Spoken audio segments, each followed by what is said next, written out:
On an isolated hill overlooking Rio de Janeiro, two ordinary men walked into one of the strangest mysteries ever recorded. They carried no weapons. They carried no food. Only raincoats, handmade lead masks, and a handwritten note that seemed to describe their own deaths. Why would two intelligent, careful men willingly walk to their deaths? Niterói, Brazil, August the 20th, 1966. The afternoon heat was suffocating. Cicadas echoed through the hillside grass. Nothing moved except the wind. A boy was flying a kite above the slope. The city and the bay stretched out behind him. He looked down and froze. Police would spend a full day just trying to reach what he'd found. What they discovered at the top of that hill has never been fully explained. Not by science, not by 59 years of investigators. But before we go further, a small detail worth holding on to. One overlooked clue from that hillside would end up mattering more than almost anything else in this case. We'll come back to it. This is the lead masks case. Miguel Jose Viana, 34 years old. He wasn't known as a dreamer. He repaired broken televisions. He paid his bills on time. He went home every evening, like clockwork. Nothing in his past suggested he would one day climb a hill wearing a mask made of lead. Manuel Pereira da Cruz, 32. Married. Steady. The kind of man neighbors called when their radio stopped working. Together, they shared something quieter, an interest their families only half understood. They called it scientific spiritism, a belief that with the right instrument, the right ritual, a person could open a door to something beyond ordinary life. On August 17th, they told their families they were traveling for work supplies. One witness would later describe something about that morning that police couldn't fully explain. We'll get to her testimony shortly. They boarded a bus toward Niterói, across the bay from Rio, a route of roughly 180 kilometers. Ordinary, unremarkable, the kind of trip either man had made a dozen times before. This time, they never made the return leg. Why would two men like this, careful, grounded, loved by the people around them, end up on a hillside, waiting for something neither science nor their own families could explain? They arrived at 2:30. First, a shop. Two matching raincoats, bought without hesitation. It was raining lightly outside. Neither man put his coat on. Then, a small bar near the water. One bottle shared between them. Here is the detail investigators would return to again and again.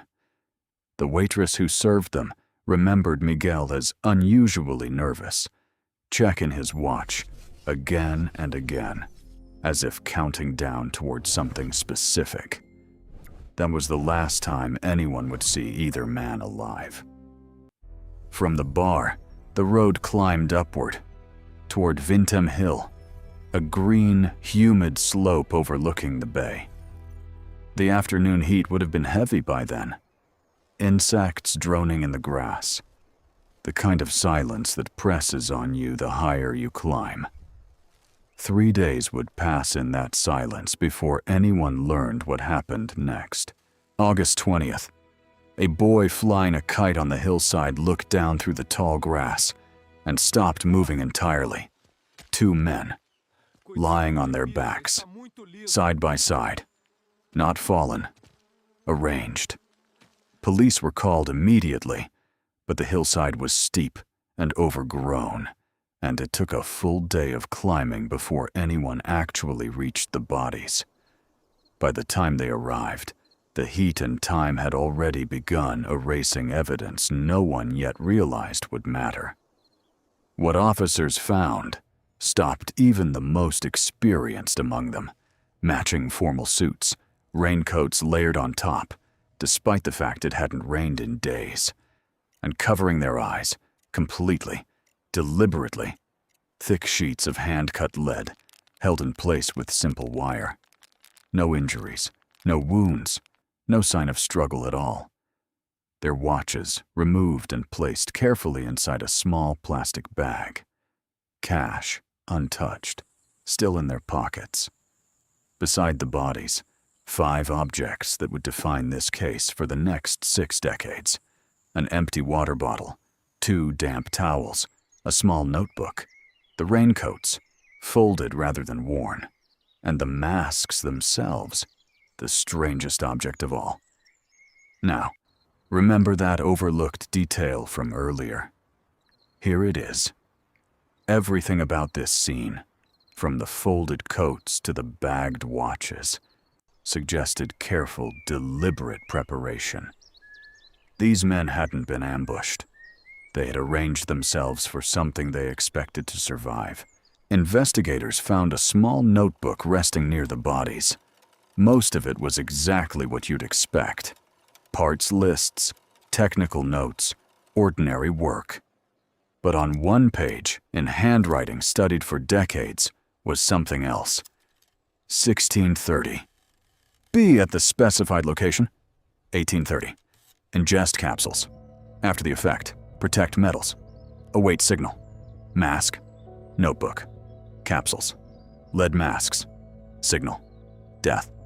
5 words in that order, describing almost exactly what investigators believe happened on that hill. At their homes, police found the tools used to cut and shape the masks.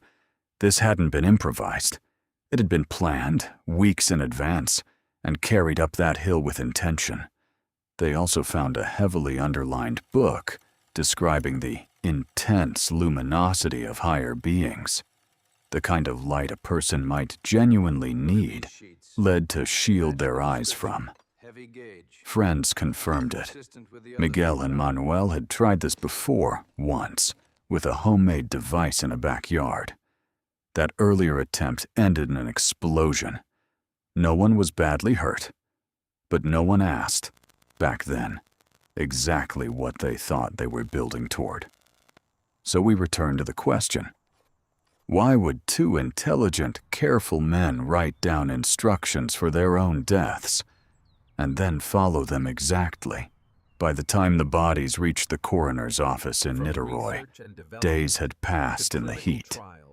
The organs, the one thing that could have identified what was in those capsules, sat untested on a shelf, not hidden, not destroyed, simply forgotten by an office that didn't have the reagents to test them at all. By the time anyone got around to it, the tissue had deteriorated beyond any use. If this happened today, modern toxicology could identify a compound from a single strand of hair. Months later, modern forensic pathology could reconstruct time of death down to the hour, examine stomach contents at a molecular level, and cross-reference thousands of known compounds in minutes.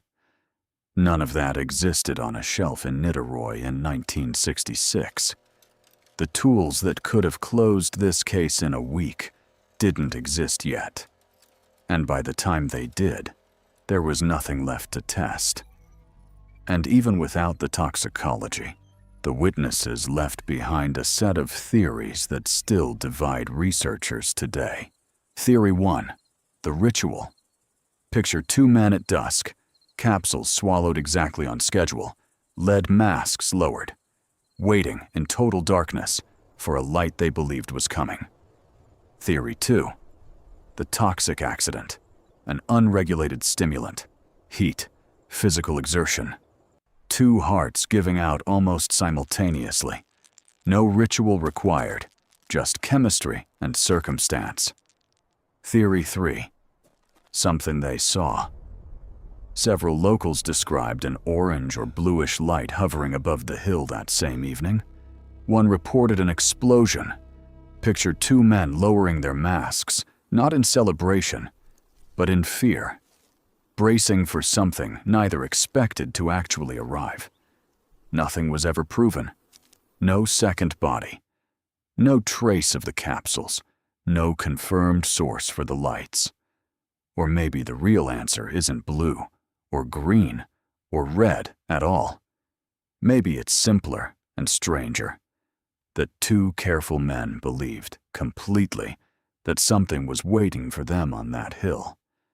They were right about one thing. Something was. It just wasn't what they hoped for. Miguel and Manuel are buried in Campos, side by side, in graves numbered 77,234 and 35. 59 years later, their masks, their raincoats, and their notebook sit in an archive, evidence in a case with no verdict and no closing chapter. So we ask one last time, why would two intelligent, careful men willingly walk to their deaths? Maybe they didn't think they were. Maybe, for them, this wasn't an ending at all. It was supposed to be a beginning. The masks never spoke. The capsules disappeared. The signal never came. And somewhere above Rio, Vintem Hill still waits. Silent. As if it remembers something the rest of us never will.